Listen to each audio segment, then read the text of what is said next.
uang nominal 1 miliar rupiah mungkin kerasa jauh banget kalau gaji pertama kita sebatas UMR doang.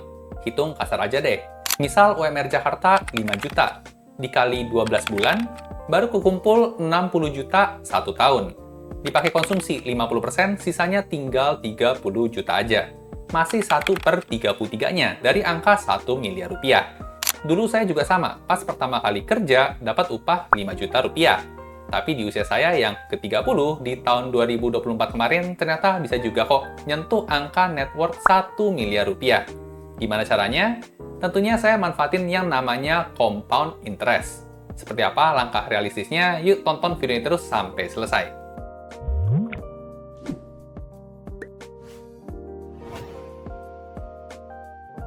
Halo dan selamat datang kembali channel saya, Jonathan Tambrin. Buat teman-teman yang baru pertama kali nonton, di channel ini saya sharing hal-hal seputar saham dari sudut pandang fundamental.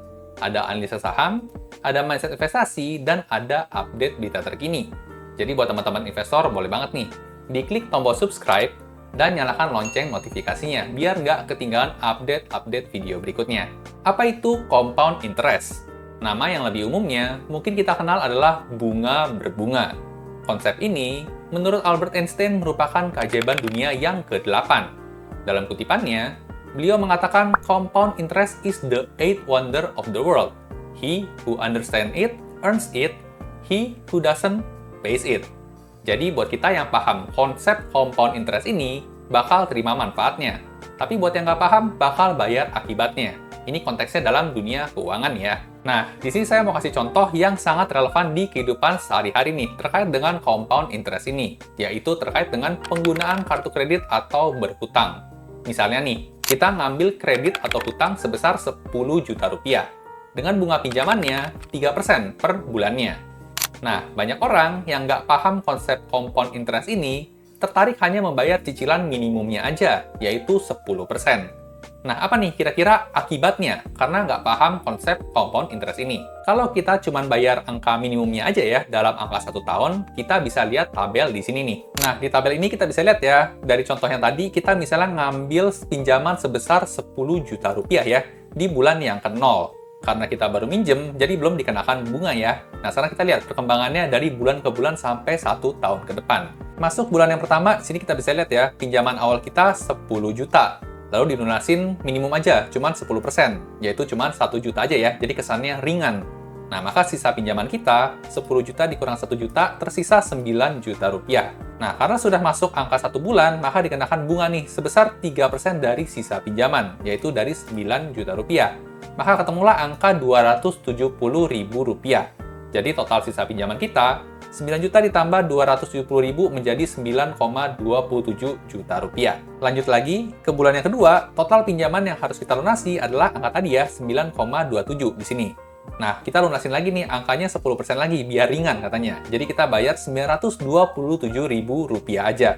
Maka sisa pinjamannya tinggal tersisa 8,34 juta rupiah. Tapi tentunya kena bunga lagi ya, si sisa pinjaman yang angka di sini. 3%-nya senilai 250.290 rupiah. Maka untuk total sisa pinjamannya ya, dijumlah di sini tersisa 8,59 juta rupiah. Lanjut lagi kita masuk ke bulan yang ketiga ya. Maka hutang kita yang 8,5 juta ini, ketika kita bayar minimumnya lagi ya, 10%, total sisa pinjamannya sekarang tersisa 7,9 juta rupiah. Lanjut sampai ke bulan ke-12 ya, kalau bayarnya cuma angka minimum aja, 10%, maka akan seperti ini. Kita bisa lihat untuk angka cicilannya kita bayar per bulannya semakin lama memang semakin kecil, kesannya semakin ringan. Tapi di sini kita bisa hitung totalnya ya, selama 12 bulan ternyata kita sudah membayar sebesar 8,1 juta rupiah. Tapi ternyata masih ada total sisa pinjaman nih, yaitu seangka 4 juta rupiah. Jadi kalau kita coba total ya, selama 12 bulan cicilannya, kita jadi punya tanggungan untuk membayar sebesar 12,2 juta rupiah nih. Atau kenaikan sebesar 22% dari angka 10 juta yang awal kita pinjem 12 bulan lalu. Nah, pada poin inilah kebanyakan orang yang tidak memahami konsep compound interest itu menerima akibatnya, membayar lebih mahal. Kebetulan untuk contoh kasus ini, kita nggak minjem lagi ya selama 12 bulan ke depan.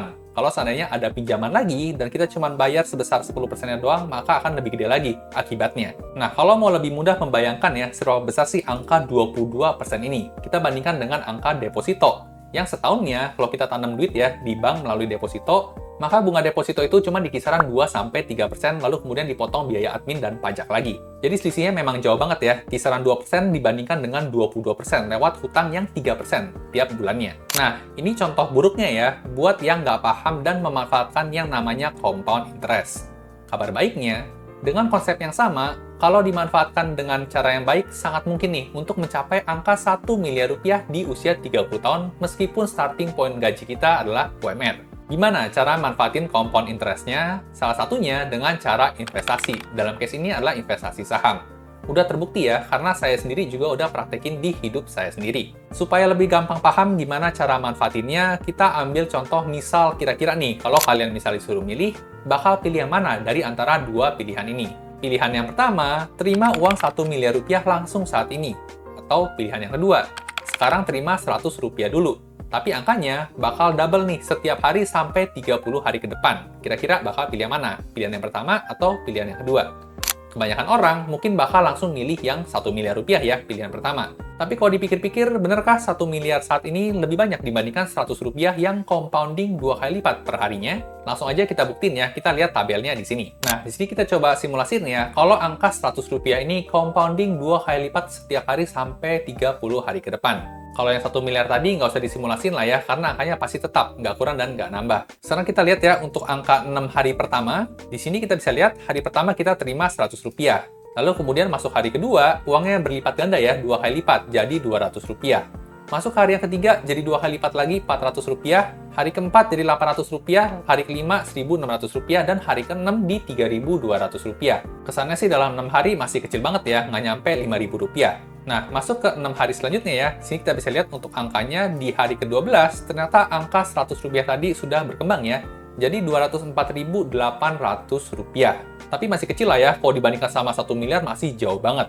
Nah, kita lanjut lagi ya, kita lihat ke 6 hari berikutnya, ternyata di hari ke-18 angkanya sudah mencapai 13.100.000 rupiahan. Kita lanjut lagi berlipat ganda setiap harinya, dan di hari ke-24 tiba-tiba duitnya sudah menjadi 834 juta rupiah. Nah, tanggal 24-nya aja udah 800 juta, udah kebayang ya, tanggal 25-nya pasti udah tembus 1 miliar rupiah.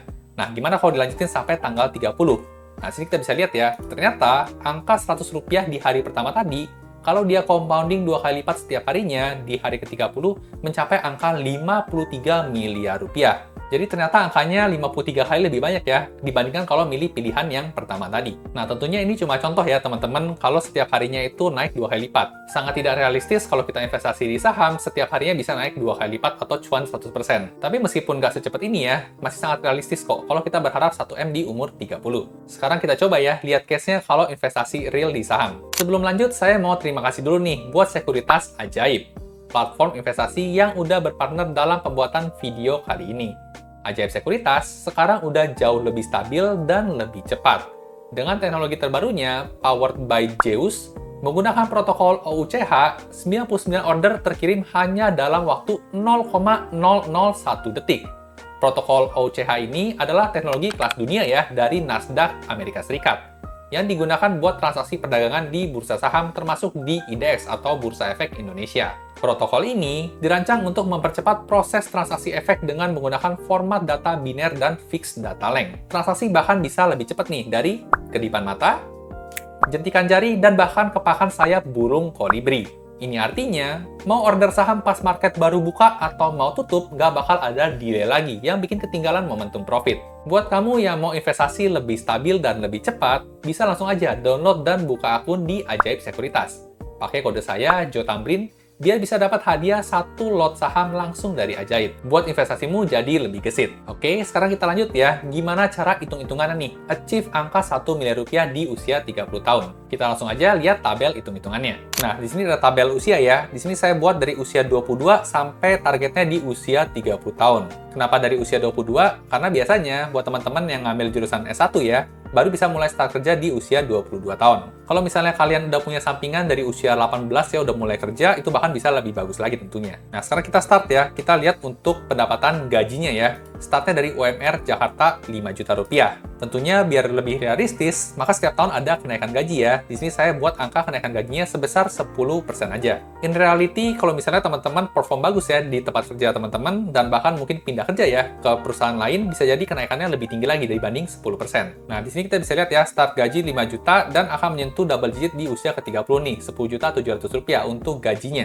Nah, setelah lihat komponen gaji, maka kita akan hitung komponen pengeluaran ya. Di sini saya asumsikan untuk pengeluarannya adalah 50% gaji ya. Jadi dari angka 5 juta digunakan 2,5 jutanya. Dan tentunya biar lebih realistis untuk setiap tahunnya, pengeluaran juga ada bertambah ya. Kayaknya nggak mungkin kalau nggak bertambah sama sekali. Nah, di sini saya buat penambahannya sebesar 10% ya setiap tahunnya. Jadi dari 2,5 juta jadi 2,75 dan seterusnya. Sehingga di tahun ke-30 pengeluarannya adalah di 5,3 juta rupiah. Nah, kalau sudah hitung pengeluaran, kita di sini hitung juga ya untuk angka saving per bulannya. Di umur 22 bisa saving 2,5 juta, nanti di umur 30 savingannya di kisaran 5,3 juta ya.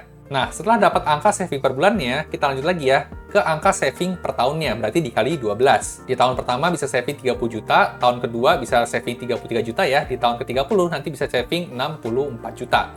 Nah, maka totalnya di sini, selama 30 tahun, kalau metodenya hanya menabung ya, hanya saving, teman-teman bisa punya uang sebesar 407 juta rupiah. Nah, ini angka yang masih sangat jauh ya dibandingkan dengan 1 miliar harapan kita tadi. Nah, sekarang kita lanjut, skenarionya kita ganti. Selain menabung, kita juga investasi saham ya. Misalnya di sini memberikan return sebesar 15% per tahun. Nah, angka 15% ini tergolong yang sangat realistis ya, dan masih achievable banget. Kita lihat hitung-hitungannya ya, kita masuk untuk angka return investasinya, karena masih tahun pertama bekerja, belum invest dulu. Jadi 30 jutanya belum berkembang. Nah, masuk ke tahun yang pertama ya, setelah bekerja, angka 30 juta ini mendapatkan return 15% ya, karena investasi di saham tadi, contohnya misalnya. Jadilah punya pendapatan tambahan sebesar 4,5 juta rupiah. Tapi tentunya untuk angka 4,5 juta ini jangan langsung dikonsumsikan ya, tapi diinvestasikan ulang. Karena adanya penambahan uang dari return investasi ya, maka di sini kita juga bisa hitung ya untuk modal akhir tahun yang bertambahnya karena adanya investasi. Di umur 22 kita savingnya 30 juta ya, berarti 30 juta. Di umur yang ke-23, karena sudah ada investasi ya, berarti 30 juta ini ditambah hasil investasinya 4,5 juta, ditambah savingannya 33 juta. Dapatlah angka 67.500 rupiah. Nah, kalau hal ini secara konsisten dilakukan terus-menerus ya, sampai ke usia 30 tahun, maka totalan uang kita bisa mencapai 695,9 juta rupiah. Loh, tadi katanya angkanya 1 miliar rupiah, ini cuma 695 juta rupiah. Nah, tentunya ini menggunakan angka yang konservatif ya. Tadi kenaikan gajinya cuma 10% setiap tahunnya, lalu kemudian returnnya 15% aja. Kalau case-nya tetap mau konservatif, ya mau nggak mau kita mesti tambah yang namanya side hustle. Nah, adanya side hustle atau kerjaan sampingan ini yang juga pada prakteknya bantu saya nih buat achieve angka 1 miliar di usia 30 tahun. Nah, di sini kita coba tambahkan ya untuk angka side hustle-nya. Misal di tahun yang pertama karena masih fokus baru mulai kerja ya, jadi nggak melakukan side hustle dulu. Kemudian masuk usia 23, mulai melakukan side hustle ya, dengan upah 2 juta per bulannya. Nah, angka 2 juta rupiah per bulannya untuk side hustle masih sangat realistis ya. Contoh side hustle misalnya teman-teman bisa freelance, mungkin graphic design, atau mungkin jadi agen asuransi yang di samping kerjaan utama. Lalu kemudian untuk setiap tahunnya di sini saya nambahin sedikit aja ya, biar konservatif, jadi nambah 200.000 setiap tahunnya. Nah, ini untuk pendapatan side hustle per bulan, maka kita bisa hitung untuk angka side hustle per tahunnya ya, berarti dikalikan 12. Maka ketemulah angka berikut. Nah, di sini kita bisa lihat ya, dari total saving side hustle-nya aja bisa menciptakan 259.200.000 rupiah. Nah, ini kalau di total masih belum nyampe 1 miliar rupiah ya. Nah, makanya penting juga nih untuk angka side hustle ini juga ikut diinvestasikan. Sekarang kita lihat ya untuk skenario investasi plus side hustle juga. Nah, maka sini kita bisa lihat ya, untuk return investasinya, di tahun pertama karena belum melakukan side hustle, maka angkanya masih sama ya, di 4,5 juta rupiah. Tapi masuk ke tahun berikutnya, karena sudah ada tambahan side hustle, uang return investasinya jadi bertambah nih. Dari yang tadinya 10 juta rupiah menjadi 13,7 juta rupiah. Karena di sini ingat ya, tambahannya 24 juta setahunnya. Nah, dari sini kita bisa hitung totalan uang kita ya setelah melakukan strategi ini. Jadi dari modal awal 30 juta ya, kerja kantoran di usia 22, masuk usia 23 dengan side hustle dan diinvestasikan, maka bisa punya uang sebesar 91,5 juta rupiah.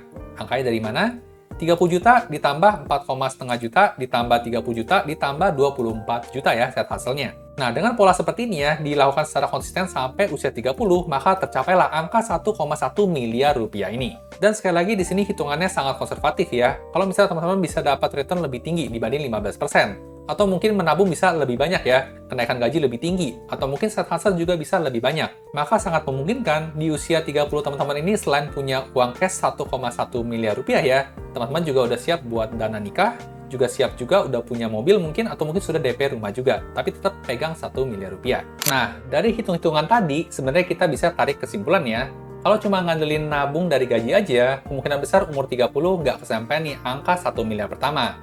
Perlu ditambah investasi juga. Dan untuk contoh di sini, menggunakan instrumen investasi saham. Dan kalau mau lebih gemuk lagi, bisa tambah dengan side hustle. Nah, kenapa saya bilang return 15% setahun itu konservatif? Coba hitung aja. Contoh di satu saham deh, BCA aja. Rata-rata return per tahunnya dari tahun 2016 mencapai angka 16%. Dan ini belum hitung dividen ya, yang bakal diterima di kisaran 2-3%. Berarti setahunnya, rata-rata returnnya mencapai 18-19%. Nah, buat mempercepat pencapaian 1 miliar ini sesuai hitung-hitungan tadi, berarti ada beberapa nih yang sebenarnya bisa kita usahain juga. Yang pertama, kita bisa cari cara ningkatin penghasilan. Bisa dari promosi, nabung THR dan bonus, atau bahkan lebih rajin side hustle lagi. Cara kedua, bisa juga dengan ningkatin return investasi. Cuman cara kedua ini sih memang lebih beresiko ya, apalagi kalau mau ngincer saham yang bisa naik sampai ratusan persen. Lalu kemudian poin yang ketiga, kita bisa juga nih dengan memperpanjang durasi investasi kita. Manfaatkan efek compounding tadi, dari angka 1M menuju ke 2M dan seterusnya, tentunya nggak perlu makan waktu sampai 8 tahun lagi seperti hitungan di awal. Oke, jadi itu tadi ya, langkah realistis gaji UMR capai 1M di usia 30 tahun. Nggak ada kata terlambat buat yang mau mulai investasi, dan buat teman-teman yang tertarik mulai investasi saham, bisa start buka akun di Sekuritas Ajaib. Portofolio investasi utama saya juga kebetulan pakai Ajaib ini ya, dan dijamin aman juga karena udah terdaftar di OJK. Tapi tentunya, buat pilih saham apa yang dibeli jangan sembarang ya, supaya bisa profit sesuai dengan ekspektasi. Pas daftar nanti bisa pakai kode Ajaib saya, Jo Tamrin, biar bisa dapat hadiah 1 lot saham langsung dari Ajaib. Suka video seperti ini? Kemungkinan besar kalian juga bakal suka video-video lainnya di channel ini. Jadi jangan lupa di like dan bagikan ke teman-teman investor lainnya ya, biar makin jago invest sahamnya. Sampai jumpa di video berikutnya.